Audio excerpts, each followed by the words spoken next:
جو کو بھی ہٹاؤں گا، تالے بھی توڑوں گا، ایک موتی بھی ضائع نہیں ہونے دوں گا، اور آپ تک دوپہر تک پہنچ بھی آؤں گا۔ بڑی بات تھی، لیکن حضرت سلیمان نے کہا نہیں، مجھے اس سے بھی پہلے چاہیے۔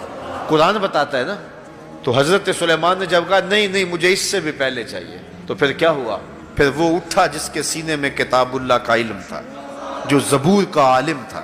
آصف بن برخیہ نام بتایا حضرات تفسیر والوں نے، وہ کہتے ہیں آپ کا خالہ زاد بھائی تھا یا آپ کا بھانجا تھا اور آپ کا صحابی تھا، اور اسم اعظم جانتا تھا، بنی اسرائیل کا ولی تھا، اور حضرت سلیمان کا صحابی تھا۔ اس نے کہا حضرت میں حاضر کر دیتا ہوں۔